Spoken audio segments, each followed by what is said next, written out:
All right, let's leave the trial for a sec.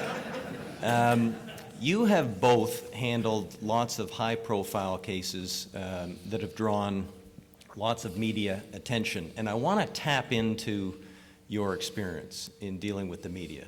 Again, I'm going to throw this out as a compound question. A high-profile case, a high-profile client, the media's all over it. What can you say when the client's charged? What should you say?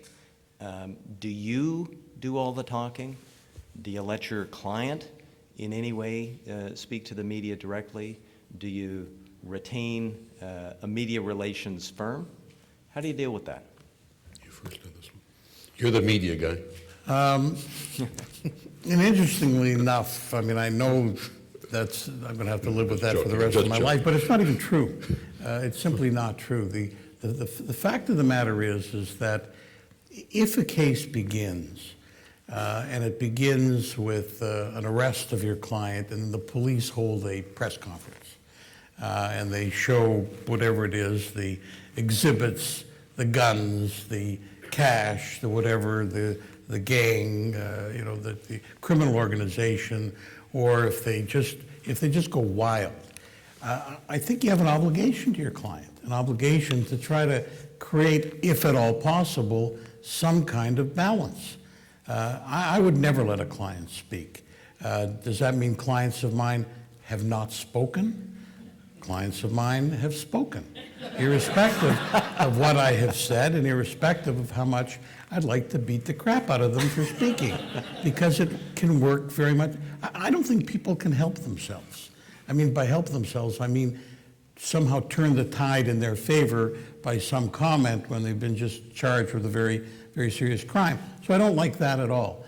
But I will not say anything if nobody says anything at all.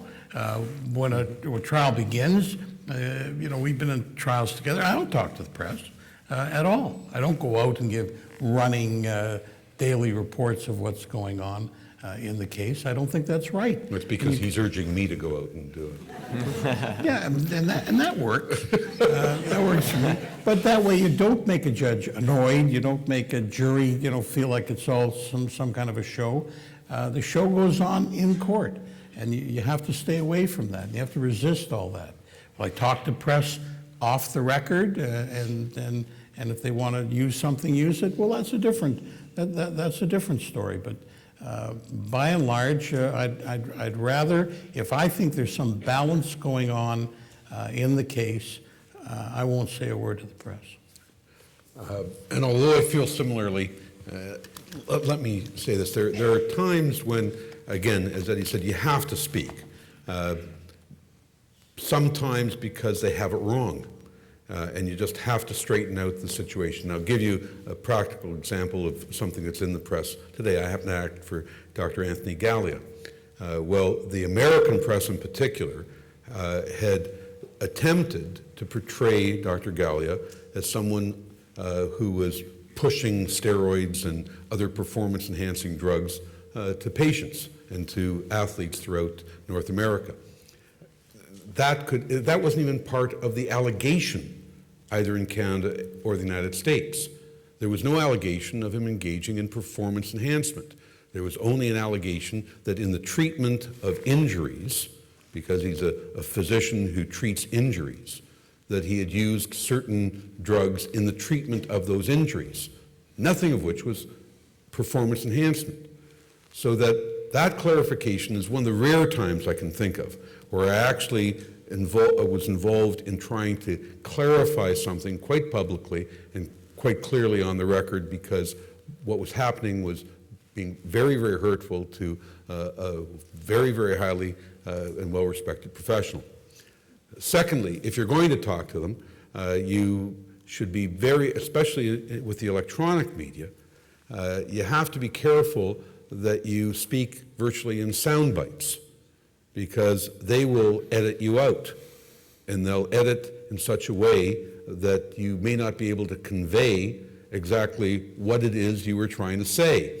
If you heard the entire sentence or two, it might make sense, but if they take the sound bite and edit it down, then it may give a wrong impression. American lawyers and American lawyer magazines have always said, never say no comment. And that's certainly what's taught in America throughout the law profession. And that's because no comment is virtually an admission of guilt, or they translate it into an admission of guilt. So even some of the words that we use that are hackneyed, like, Mr. Smith intends to vigorously defend these charges, and even as shallow and as hollow as that might sound, is better than no comment, because no comment is always misinterpreted. Finally, in terms of whether you hire a PR firm, and I agree with that, I've seldom, if ever, done it. I have never let a client speak, although, again, unfortunately, some of mine have spoken. But just coincidentally, we have the coincidence of Barbu today, but coincidentally this afternoon... lost Barbu? I've lost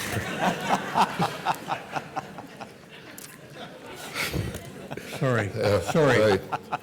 But coincidentally, I was at Osgood today. I was in the divisional court today, and walking out of Osgood on Queen Street, all of a sudden I heard, "Hi, Brian, how are you?" And there was somebody who initially I didn't recognize because he's grown a beard. And it was Michael Bryant. And Michael Bryant said, it's now been a year since the matter was over.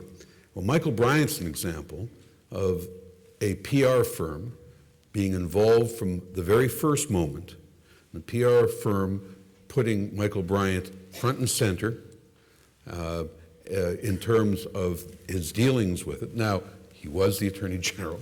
He had a political career. He was a public figure in a sense that most of our clients aren't. But that was a case where it worked. And it worked very, very effectively because you had an exceptionally articulate and careful person as your client, and sometimes it has to be. But I can tell you that some of my clients who were equally articulate, but clients become emotional about it.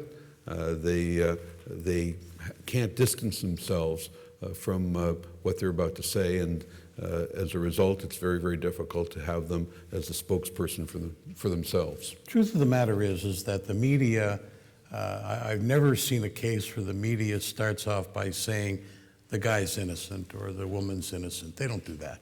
They're only interested in guilt. They're only interested in selling papers. They're only interested in hurting your client. They goad you to try to talk. They'll say, so what?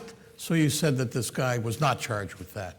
I mean, some guy's charged with 14 murders. You get up and say, it's a lie. It's only 13 murders. I mean, it is irrelevant. I think the atmosphere and the climate in which you're responding is not in your favor. I mean, Bryant, you have to talk about a case, how it developed and how it unfolded that caused them to do what they did. And they had a lot of factors going with them, a lot of factors at the beginning that cried out innocence. And here's a guy who wants to be king of the world, or at least premier of Ontario, or whatever else he wants. But so that's when it may matter in terms of getting to it. But I think you've got to be very careful in staying away. They want to hurt you. They want bad stuff. They don't want to know that your client's innocent. So you stand up and say, well, we're going to defend this vigorously. Of course you're going to defend it vigorously. But so you say it because it's a pro forma thing to do. And then you get away from it and hope the thing unfolds in a manner where you can get an atmosphere of a fair trial.